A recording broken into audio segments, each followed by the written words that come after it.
Next chapter. 250 years old.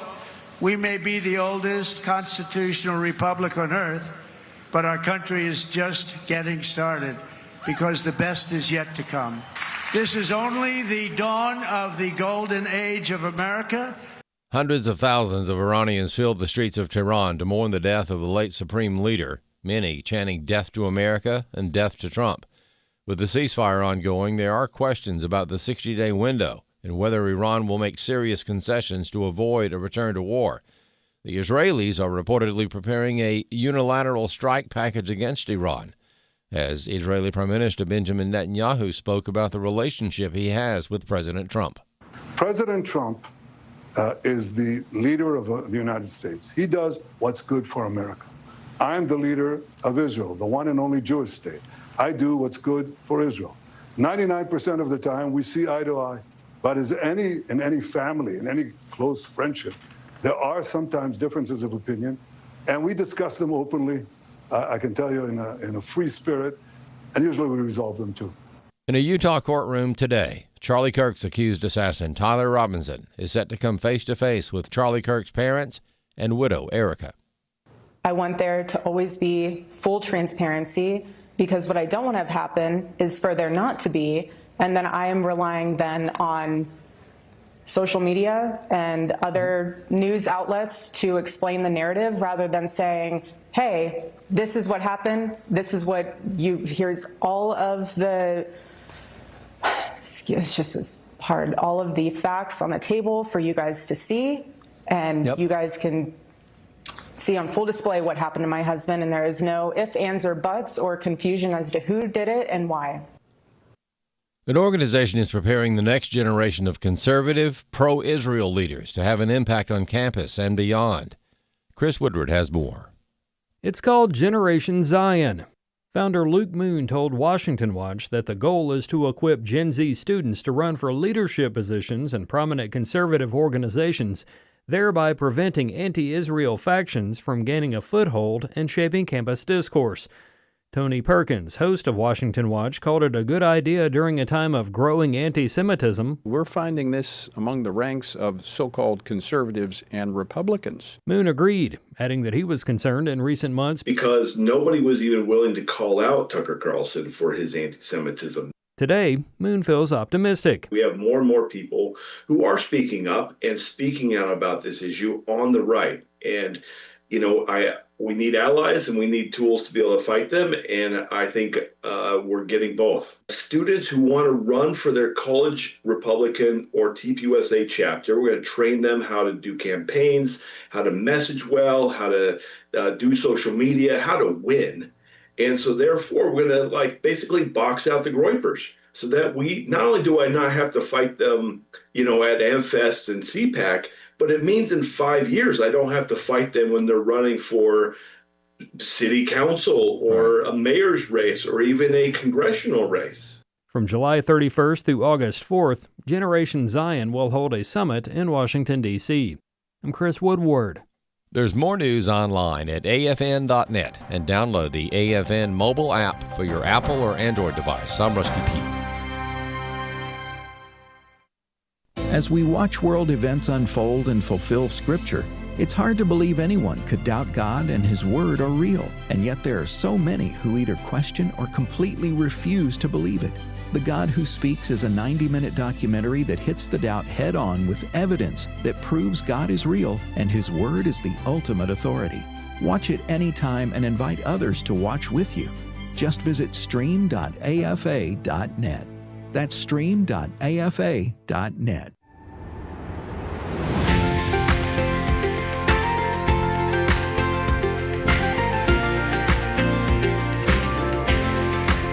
Welcome to Real Truth for Today with Pastor Jeff Schreve, Senior Pastor of First Baptist Church in Texarkana, Texas.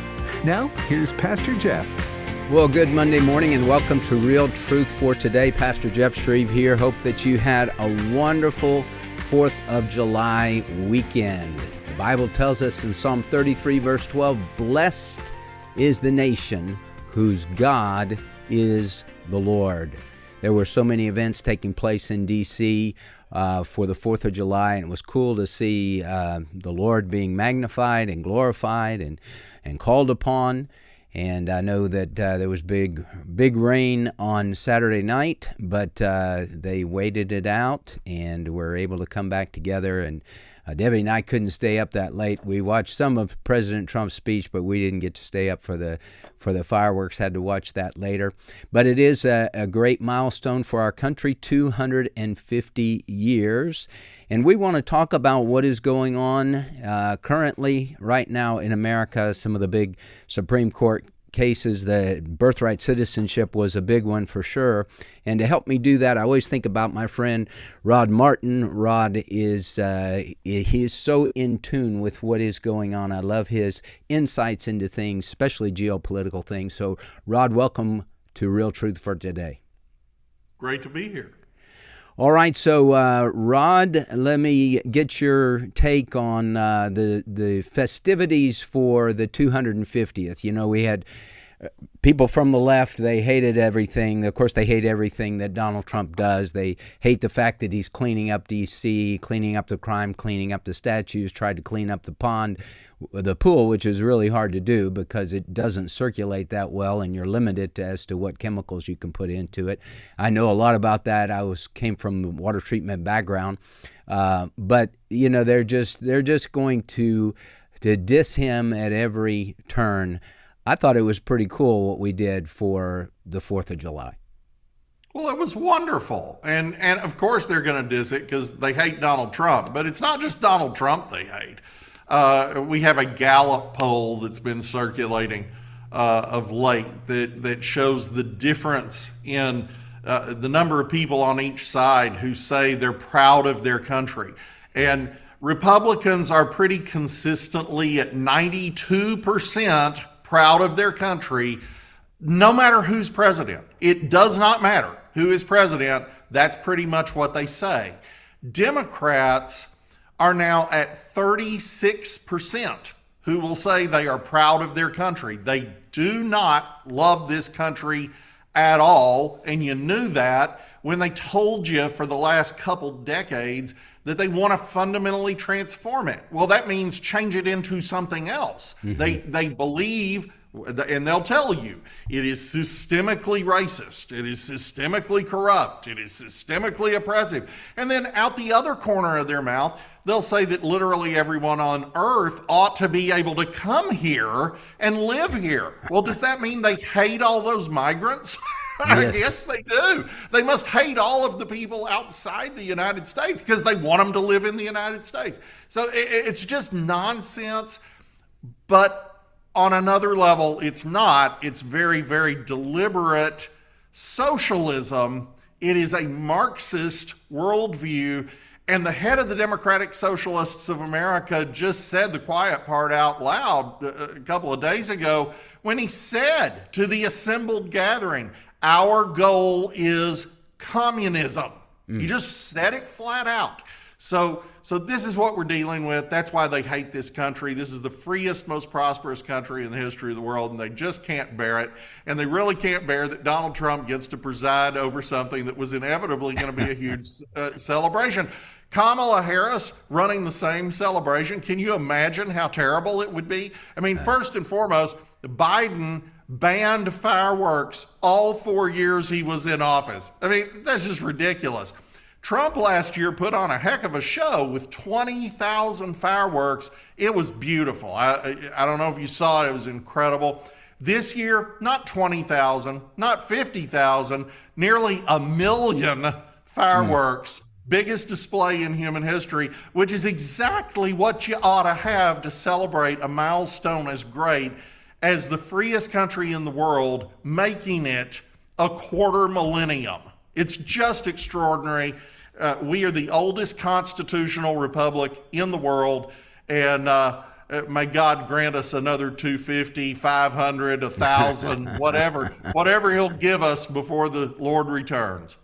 Okay, so Rod, I heard from James Carville that he was he was basically washing his hands of things, or whatever he said, something to that effect. He can't believe what's happening in the Democrat Party because it's being taken over by socialists and Islamists, and that's who's running for office, and those people are winning. I want to play you a little clip from Victor Davis Hanson. He talked about this exact issue, and then get you to comment on it. We're watching a modern-day French revolutionary-like takeover of the Democratic Party. You can call it the Reign of Terror or the Democratic Guillotine. What I mean by that, in 1793 and 94, when the French Revolution was well on its way to fruition, a group of radicals called Jacobins, led by the Robespierre brothers, hijacked that revolution and decided that they were going to go far, far to the left of the effort to abolish the monarchy, and rename the days of the week, the months, start with a year zero concept, go out and attack private property and execute people. Now, I don't think the Democratic Socialists are going to do that, but their takeover is similar to the Jacobin takeover. And what is their agenda? Their agenda is radical Green New Deal, war on fossil fuels, open borders, no deportations even for criminally convicted. In addition to that, cut the defense budget, defund the police, institutionalize diversity, equity, inclusion, chauvinism. We're all going to go by our incidental affiliations. If you're trans or gay or female or black or Asian, that's going to be what you identify in as a large group of victimized with complaints against the white male, etc., victimizer class. All right, Rod, what do you think about his analysis there? Well, let me preface this by saying that I agree with the esteemed Dr. Hanson about 90 to 95% of the time on virtually everything, but I think he might be being too optimistic. And if he were here to have this discussion with us, I suspect he would agree, because there are really two revolutionary frameworks in play. One is that of the American Revolution, which actually decentralized power, actually took it from a ruling class and diffused it among the people. And people today can critique that in many, many ways, but it's foolish to do so because it's anachronistic. They took a world of kings and dukes and earls and knights and all kinds of landed gentry and turned it in to just two social classes, the people as a whole, and then slaves. Now, it's terrible that they still had slaves, no question about it, but no union could have been formed if you hadn't allowed the continuance of that. And they built into the system the seeds of slavery's destruction. The southern states wouldn't come along with the whole thing. Most of the northern states, actually all of the northern states at that point, had abolished slavery. That was the dominant position in the country, but the southern states still got a say. So that took longer. But to go from like 15 social classes to basically two really is an extraordinary revolution, a tremendous flattening of everything. And by the way, Martin Luther King said it better than anybody when he said that he wasn't in any way condemning the American Revolution. He thought it was magnificent. He just wanted to get to share in it. He wanted the Declaration, which he described as a promissory note, to be paid to the rest of the American people. Well, that's exactly the right way to look at it. This unleashed this amazing concept of the equal dignity of man because he's made in God's image. So there isn't a king who is better by birth. There isn't a duke or an earl who is better by birth. And there certainly isn't an expert class self-credentialed by that same class to rule over us unaccountable in unelected bureaucracies. So that's one revolution, and Trump is acting on that. Trump is doing everything he can to overturn the parts of what America has done since the New Deal era to diminish actual popular control at the ballot box through this technocratic aristocracy that too frequently governs us. On the left, you have the exact opposite, and this was the case in the French Revolution. It was the exact opposite of the American Revolution. It used much of the same language. It even involved a few of the same people. Thomas Paine left America and went to be part of the French Revolution because he believed in those values. He was not the man we thought him to be, and then for his troubles, Robespierre threw him in prison. So that really worked out well for him. And the French Revolution went in short order from something that was somewhat liberal in the sense of, believing that regular people should rule, to a regicide and then the terror. And Dr. Hansen says, that he doesn't think the democratic socialists here would use literal guillotines, but I think if he re-examines that, he probably would realize that a lot of them would. I don't know that they'll be the ones in power, but I don't know that they won't. And then it proceeded from the terror to a coup d'etat, a monarchy, another monarchy, another monarchy, and then, various periods of revolution that have been ongoing into the 20th century. France is a disaster in lots of ways, as great a nation as it is, and it's because of that revolutionary inheritance that became the prototype for all the communist revolutions, all of which are about exactly one thing: power. He gives a list of things that the Democrats want to do. All of those things are correct, but they all add up to one thing, which is power to a small elite who rules you in your name and without your consent. And it is the exact overturning of the American Revolution, which is exactly why they have spent most of our lifetime trying to demonize the Founding Fathers and the Constitution. Okay, so Rod, how does a mainline Democrat deal with the Islamification and socialism, however you would term that, taking over the Democrat Party? Well, they've got a tacit choice. They're going to have to pick a side, whether they want to say so out loud or not. And a lot of them very clearly have chosen the wrong side. These democratic socialists, which look, the head of the DSA got up in front of a DSA convention in the last couple days and said, our goal is communism, quote unquote. It's on tape. You can watch it. This is who the democratic socialists are. Don't buy the rhetoric. They'll tell you our goal is communism. Okay, so you can decide that is the right path. And a lot of mostly lost people are going to do that because communism, socialism, whatever you want to call it, is fundamentally about envy and executing on our basest, most sinful instincts. The rest of them are going to have to do what Bill Maher and Elon Musk and now James Carville have done and say, there's nothing here for me. And all those people aren't going to join the Republican Party, but it's noteworthy that Elon did, and Alan Dershowitz even did, and we're seeing quite an interesting exodus in a lot of parts of the country. Well, you're listening to Real Truth for Today. Pastor Jeff Schreve here talking to my friend Rod Martin. We're talking about the issues of the day and the celebration that took place Saturday in Washington, D.C. and cities all across America, celebrating 250 years of America's birth. We'll be right back after the break.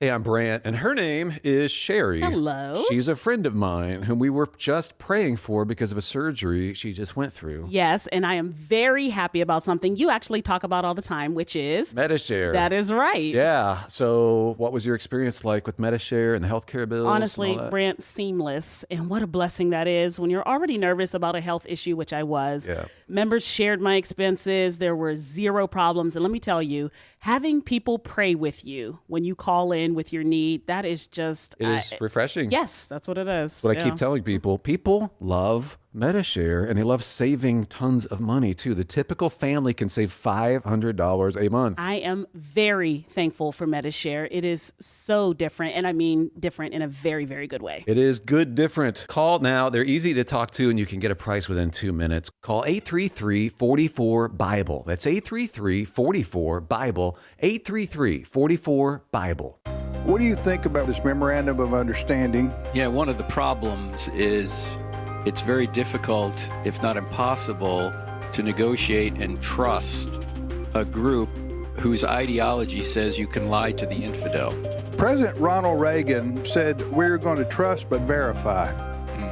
And I think I would like to hear those words from President Trump, too. Today's Issues, weekday mornings at 11 Eastern, 10 Central on American Family Radio.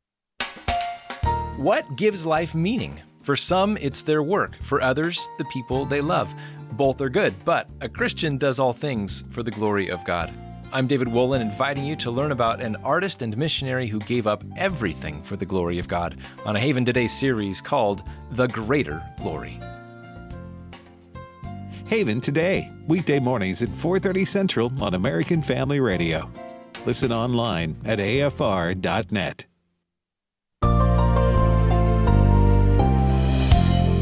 This is John MacArthur welcoming you to Portraits of Grace. Say, what's your priority? That's a question you answer every day when you do what's most important to you. But what is your priority in your relationship to God? Jesus was so concerned that you have your priorities right that he said, if anyone comes to me and doesn't hate his own father and mother and wife and children and brothers and sisters, yes, and even his own life, he cannot be my disciple. What does he mean? Simply that you should love Christ so much that by comparison, you will seem to hate your families and even yourself. One day, God might ask you to give up the claims and appeals of family to make sure that His will and affections are first in your life. That kind of obedience always leads to God's blessings, and it will transform you into a portrait of grace.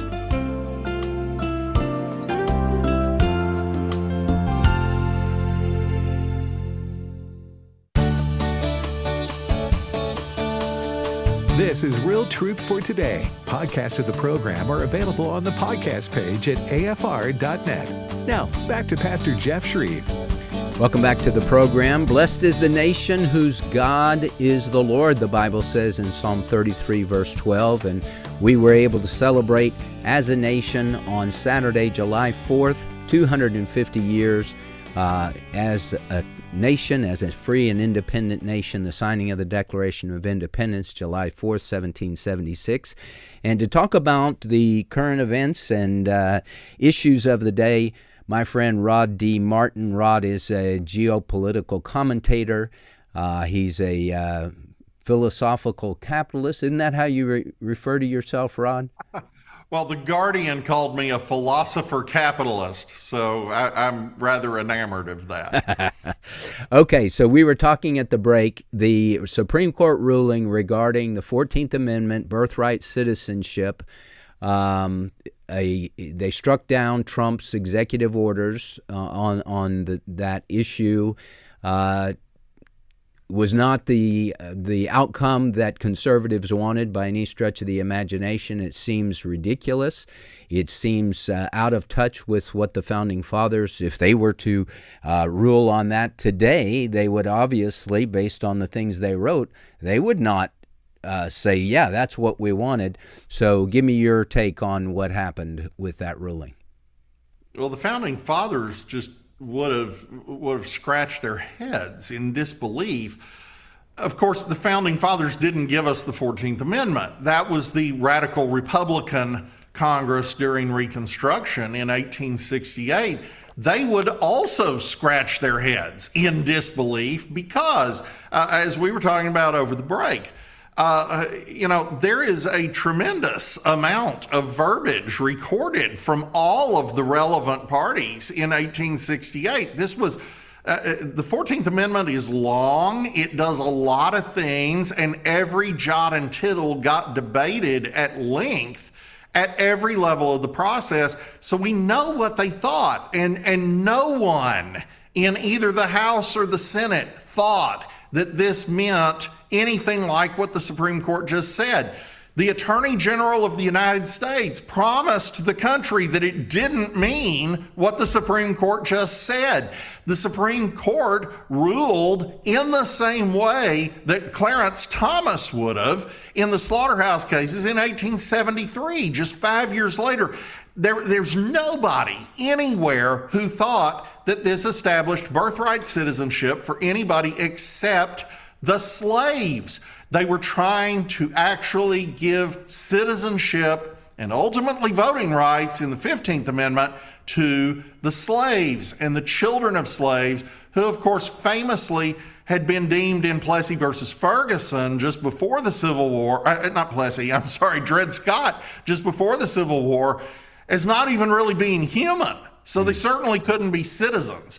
And that is a huge, huge accomplishment, but it wasn't trying to accomplish Chinese birth tourism. That's just absurd, and nobody ever thought that until the middle of the 20th century. So even in the Wong Kim Ark case, which the majority cites to from 1898, it doesn't have anything to do with this. Wong Kim Ark establishes that the child born here of two legal residents, although not citizens, but legal residents, was a citizen. Okay, fair. I'm good with that.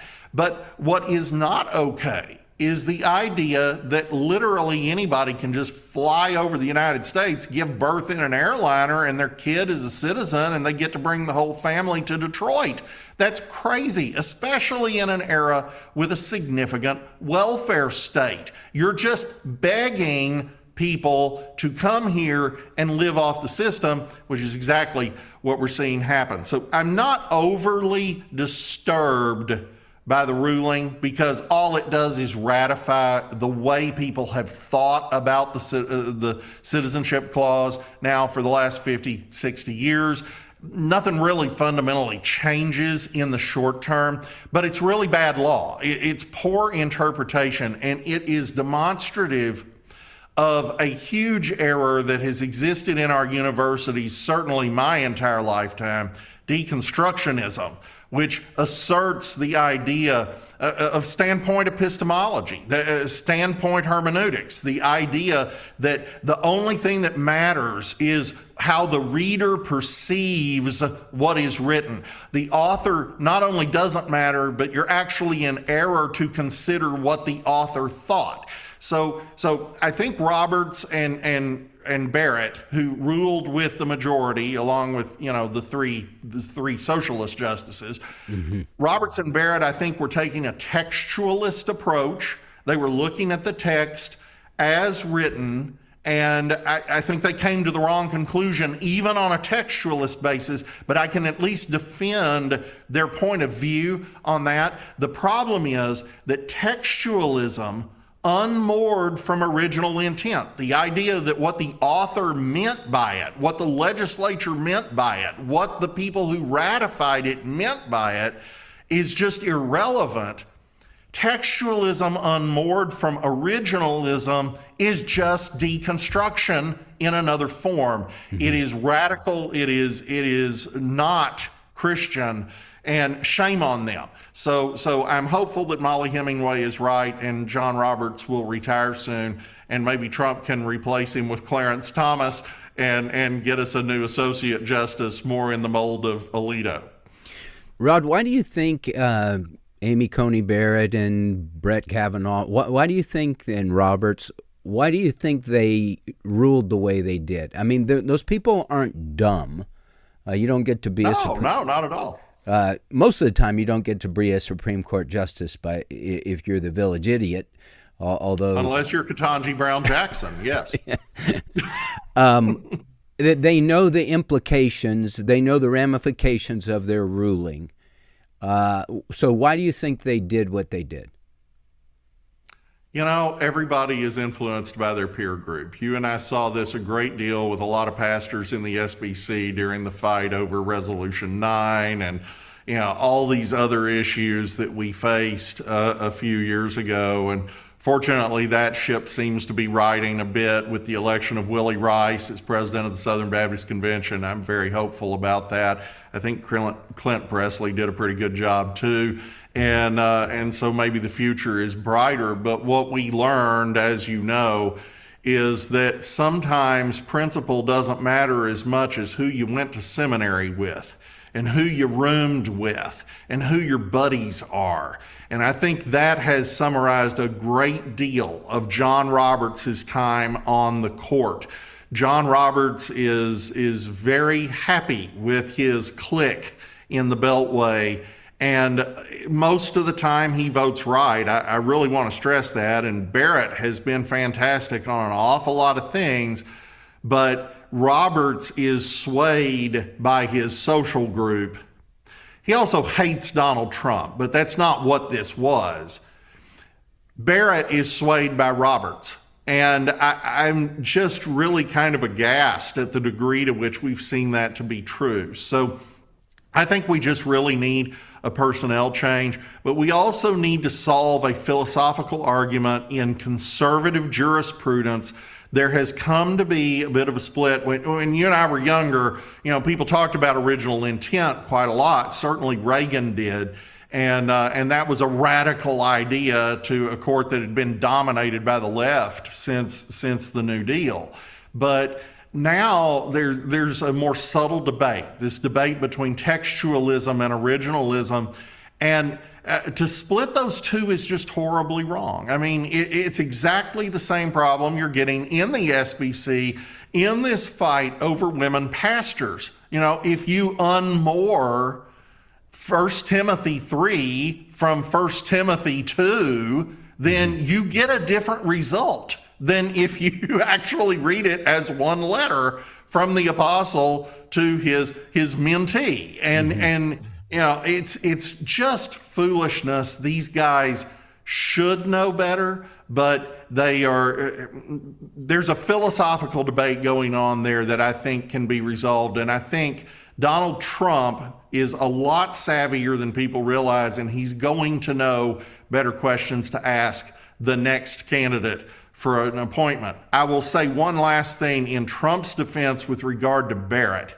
The entire conservative movement begged and cajoled and arm twisted Donald Trump to get specifically Amy Coney Barrett. It's one of the few times in American history where the public actually had an opinion on who should be a Supreme Court justice, and she looked good on paper. So he gave the movement what it wanted, and that turned out to be flawed. Hey, Rod, when it comes to those big decisions like that, I'm just curious, how many of those justices get together behind closed doors and talk through things, which way are you going to vote on this and why? And or are they more siloed in how they're doing things? No. They have significant personal relationships. They do debate these things. It was interesting. Some of the people who, Ruth Bader Ginsburg and Antonin Scalia, for instance, were famously friends. They disagreed on everything and they discussed everything. And so it's actually a much more collegial group than it might seem. And that normally doesn't prevent them from ruling very, very strongly in the way that they each individually choose to do. That's not the circle most influencing John Roberts. John Roberts has a social circle that just absolutely could not imagine overturning Obamacare, and he ultimately found a way to uphold it, even though it was blatantly unconstitutional didn't have a severability clause. He just pretended that wasn't even true. That's absurd. And then we get this ruling here because no one in the Beltway can even imagine a world where birthright citizenship isn't the law. And you know, I debated a Yale law professor on this issue about a year and a half ago. And she had been an official in the Obama administration. She's debating in good faith. She's obviously incredibly well educated, knowledgeable about the issue. She literally just couldn't even imagine our position. It just flummoxed her that anyone could disagree. And that is the water in which Roberts swims. So, you know, that's the problem, and we've got to solve that problem. But it's a personnel issue, and these are lifetime appointments. So we may not get that solution soon, but none of these guys are young. It just seems like such a no-brainer that this is ridiculous. Somebody can just come over here, have a baby, and then you're a citizen. It cheapens citizenship. That doesn't really mean much at that point. Okay, so what is the conservative response moving forward? Mike Johnson said we can have a constitutional amendment that would root this out. Where do we go from here? Johnson, of course, is correct, but that isn't going to happen. I mean, we're not going to get 2/3 in the House or the Senate. So we can't refer an amendment to the states. We could call a constitutional convention. That's provided for in Article 5. Everybody freaks out when you say that because they think it's going to be this runaway thing and they're going to replace our form of government. No, that's not how that works. Article 5 of the Constitution spells out the rules very clearly, and anything that such a convention did would have to be ratified by 3/4 of the states. I don't know if we would get 38 states. I'm not sure. So our best course forward is probably a change in personnel at the Supreme Court. Kavanaugh, in his ruling, which was partly in concurrence and partly in dissent, seems to have, and certainly some friends of mine like Ken Blackwell have said, lays out a pathway by which Congress could do this legislatively. I think that's exactly wrong. And I don't think the court would uphold it because they actually ruled on the substance of the text. They didn't overrule a law. They actually ruled on what is or is not the proper interpretation of the Citizenship Clause of the 14th Amendment.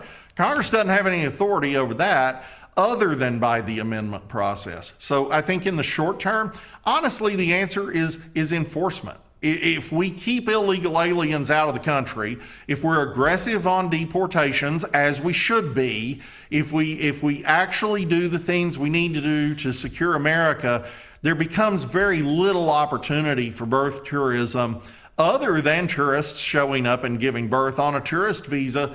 And that shouldn't be that hard to regulate either. So I think Trump has this problem in the direction of in hand, and certainly the sealing of the southern border has gone a long way toward that. This is not an insoluble problem. We're just not going to have a perfect solution by Tuesday. Okay, Rod, shifting gears a little bit. So the Supreme Court also ruled on the no biological men in women's sports, but that they just kicked it to the states. So what does their ruling really say if the states can just say, well, we're gonna allow that?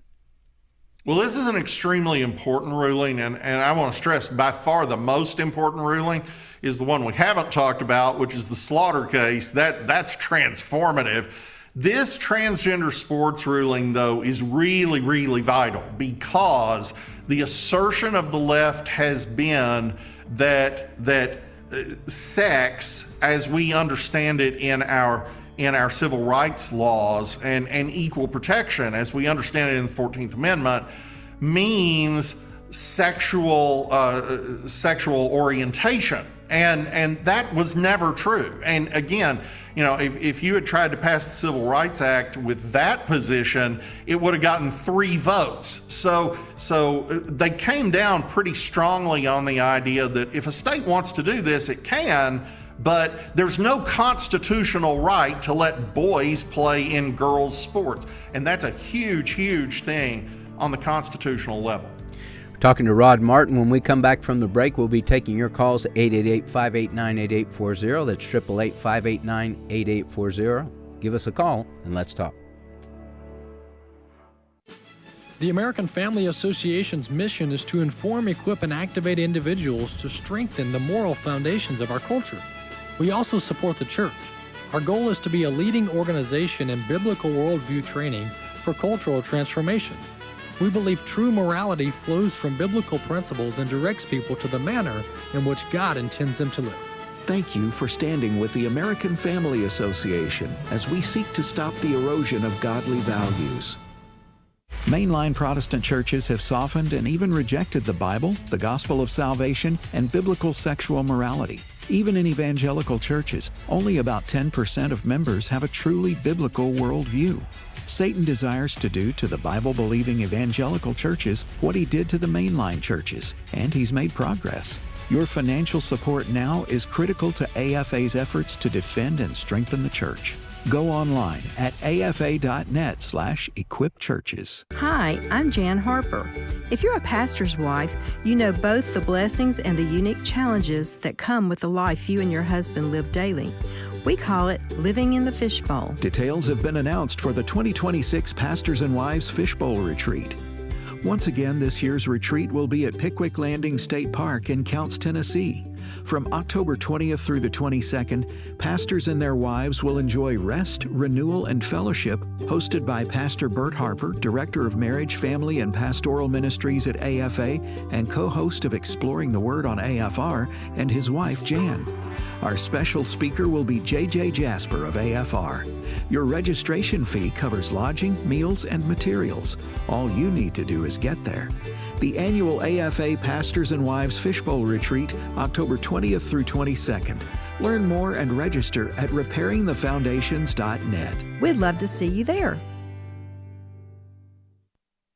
The Word of God tells us many times in one form or another, fear not. Many people are very fearful about some of the many perils and dangerous happenings that are going on in the world. Psalm 91 verses 1 and 2 tell us, "He who dwells in the secret place of the Most High shall abide under the shadow of the Almighty. I will say of the Lord, He is my refuge and my fortress. My God, in Him I will trust." I'm Joseph Parker, and we here at the American Family Association would like to remind you, fear not. Put your trust in the Lord. We'd like to both encourage and challenge you to aggressively put your faith to work. And one way to do that is to pray Psalm 91 daily for yourself and your family, and keep your trust in Him. If you'd like to get a copy of the Psalm 91 prayer for yourself, email us here at psalm91@afa.net. Again, that's psalm91@afa.net.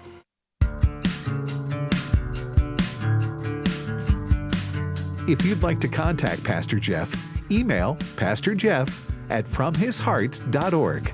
Now, back to Real Truth for Today with Pastor Jeff Schreve.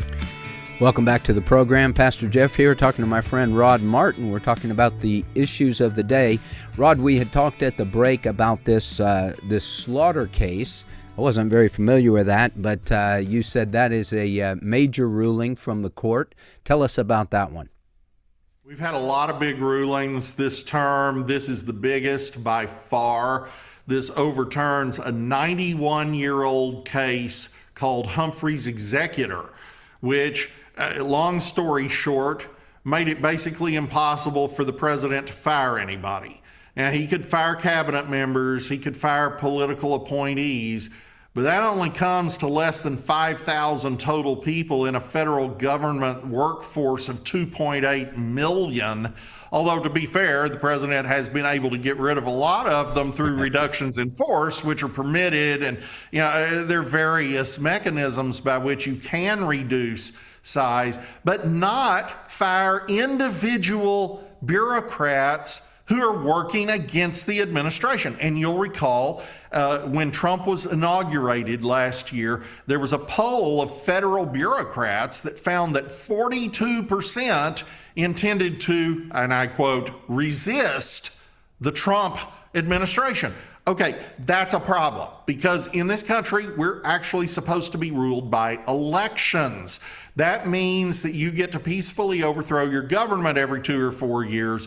And if you pick a president with a different point of view from the last president, and he can't implement his policies because all of the bureaucracy is doing the same things it was under the other guy, then elections didn't even matter. It just absolutely eviscerates the idea of the American Revolution. That's been the law we've been operating under since 1935. The Supreme Court overturned Chevron 2 years ago, which was a similarly huge decision, in that the court had decided in the 80s that if an administrative agency had an administrative law court and you had a judgment before one, you couldn't appeal to an Article 3 court. So they had created a subject matter dictatorship in each of these different agencies. This court overturned that in 2024. So again, let's praise Roberts and Barrett there. They were very much part of that. This Humphrey's executor ruling, this overturn of it in Trump v. Slaughter, is really transformative. The only footnote to it is the Cook case. He fired Lisa Cook from the Board of Governors of the Federal Reserve.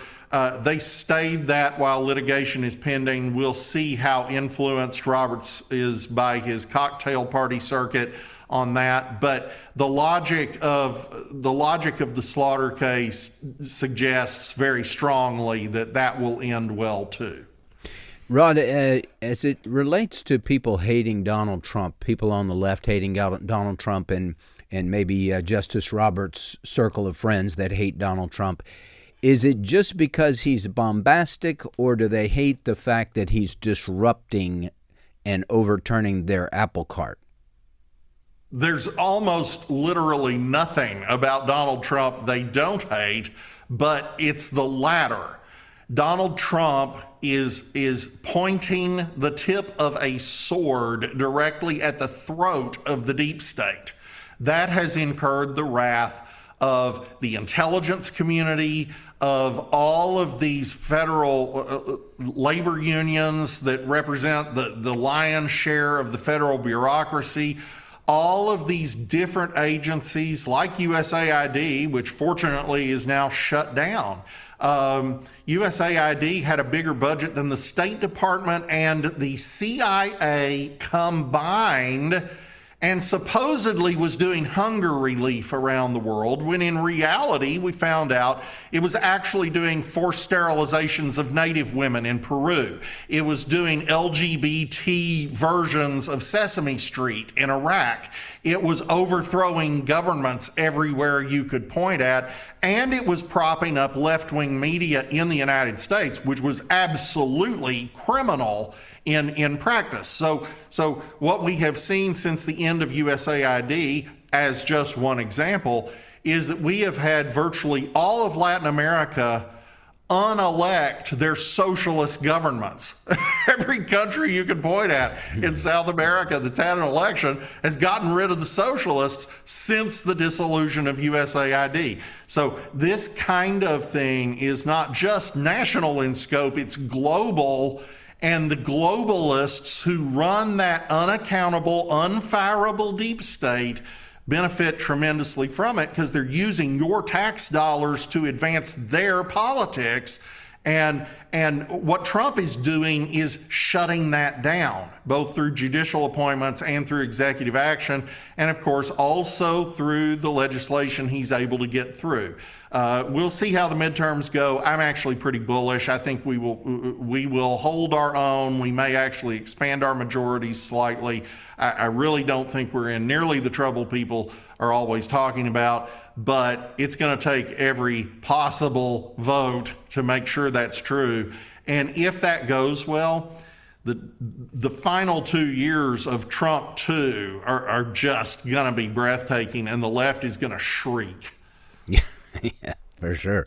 Well, we hope that takes place. Well, we're going to the phone lines, 888-589-8840, and we have Brett on the line from Ohio. Brett, welcome to Real Truth for Today. Hey, thanks for taking my call. We love the show. Thank you, brother. I have a comment that I would like to see Speaker Johnson introduce legislation, and he can call it the Freedom from America Act. And if you're a politician or a citizen who don't like the country, if you resign your position, resign your citizenship, the government will pay for your flight to whatever nation you want to go to. I'm very much for that, and I actually think the Trump administration could do that administratively and probably would. You saw that we incentivized illegal aliens to self-deport by giving them an iPhone app.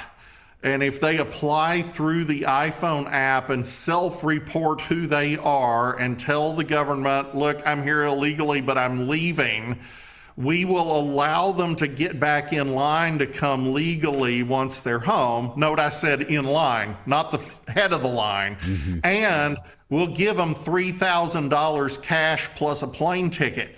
So that was all done administratively out of, I guess, INS's budget. And I agree with you. If somebody hates America so much, and Gallup tells us that only 36% of Democrats consider themselves to be even slightly proud to be an American or proud of their country. Okay, if you hate America, why are you here? Mm-hmm. And why are you flooding the country with foreigners that you think have a right to be here? Well, do you hate them? You know, yeah. So it's nonsense, and it's got to stop. And well, I love your comment. Well, Rod, what we're hearing from all these people visiting from foreign countries for the World Cup, they say, man, America is nothing like what I had been told by the liberal media. We love it here. Well, and depending on the European country particularly that you're talking about, their media is shockingly anti-American, and it's also very monolithic. If you live in Austria, there's pretty much one channel. There is one channel, and that's pretty much what you watch. And it's, you know, uniformly Trump is evil and America is just falling down. Everything's dirty. Everyone's a murderer. Everything's terrible. And then they get here and it's just the coolest place in the world. And the YouTube videos are amazing. So yes, we probably just did more for America's public image by hosting the World Cup than everything we've done in the last 50 years. Yeah, a good point. Brett, anything to add? I'll hang up and let you answer. I don't understand why treason isn't applied to some of these potential candidates and some of these people who are participating in fraud with money and things in Minnesota. And, you know, people who want to run like the woman in Colorado. You know, it seems to me that there ought to be a warning shot to them saying, look, if you want to run on this, go ahead. But understand, you may be facing treasonous charges if you do this. Mm-hmm. I don't understand why that's not applied and why treason hasn't been more involved with some of these candidates. And I'll thank you for listening to my message, and I'll hang up and let you answer. Thanks, Brett. Rod? Well, first and foremost, amen. The technical answer is that treason is very narrowly defined in the Constitution. It is literally giving aid and comfort to the enemy, which has been held to be an actual wartime enemy and arguably requires a declaration of war and not just normal hostilities, although I think that's very much debatable. So treason is a little hard to use in most of these cases. The last people we executed for that, of course, were the Rosenbergs for giving atomic secrets to the Soviets, which demonstrates that you don't actually have to be at war with the enemy. So it probably could be applied more broadly, but the founders were very narrow in their application of it because pretty much any opposition to the king got labeled treason and therefore punishable by death, and they didn't want that. However, you mentioned fraud. Anybody who's committing fraud can go to prison for a very long time. Oh, wait, if they're doing it in a conspiratorial way, they can also go to prison for conspiracy. Oh, if it's a big enough conspiracy of a particular kind, now you can get them for racketeering and you can get into their networks. And my guess is we're going to see the Trump administration use RICO to go after Antifa and the SPLC and some of these other outfits if that becomes necessary. But the SPLC indictments were really encouraging. And then, of course, you do have one other thing that will just completely flip out the left, which is if you committed fraud in your naturalization process to become a citizen, we can lawfully revoke your citizenship and deport you. And the administration is clearly looking at some of that. So, okay, all of that plus one more thing that is worth noting. It is still good constitutional law that you can prohibit people from being communists. It actually is. That we've done that, but legislatively, those laws are on the books. The Supreme Court has never overturned that. Why? Because it is inherently a conspiracy to overthrow the government of the United States. You do have the right of free speech. You do not have the right to overthrow the government of the United States. And that is well-trod constitutional ground. So the fact that the president has taken up this cause of explicitly opposing communism as the greatest threat to the country in his speeches over the weekend suggests strongly that they're going to start looking at that in a way that they haven't previously, and that could be very consequential. Rod, as far as threats to America and to our continued existence, socialism is a big threat. Islamism is a big threat. Which one do you see as the biggest threat? They are hand in hand. It is just staggering to see how this red-green alliance has developed, where you have people who absolutely hate each other. You know, the Muslims hate the communists. The communists hate the Muslims. Doesn't matter. They'll work together because they hate us more. Mm-hmm. And so, you know, you see these crazy things in our streets, like Queers for Palestine. Okay, so you're prancing around in garb that really shouldn't be allowed in public and, you know, doing all this stuff because you're in solidarity with Hamas. And a reporter went over to Gaza 2 or 3 years ago and asked the head of Hamas, have you heard of Queers for Palestine? And he said no. And they said, if the Queers for Palestine came to Gaza and held a demonstration here, how would you react to that? He said, we would execute them. Just deadpan, we would execute them. Okay, that's the thing. When the Ayatollah said there are no homosexuals in Iran, he wasn't kidding. They kill them. And so why would people who would instantly be killed by the people they're working for work for those people? And the answer is Islam and communism both seek to overthrow the American system by using the freedoms of the American system against itself. And they are hand in hand in that aim until they finish us off, and then they'll kill each other. Rod, we just have about a minute left, but the freedoms that the founders built into America that we enjoy, do they have their own mechanism for our destruction being taken over by Islam or socialism? Well, they do. I mean, there's no question. You have an election and you persuade enough people to be a socialist, you're going to end up socialist. Reagan talked about that in the context of decolonialization in Africa. You know, everybody wanted one man, one vote, and Reagan said, yeah, but if you vote for the socialists, it's one man, one vote, one time. Right. And so, yeah, you can use the system against itself, but the system is extremely robust. We just made 250 years, and the truth is, light is the best disinfectant. The more we talk about socialism, the more it's going to lose. Amen to that. Well, Rod, thank you for being my guest. It's always a pleasure, my friend. God bless you. And go out today, as we always say, shine for Christ and share what great things the Lord has done for you. And God will use you as His witness. God bless you.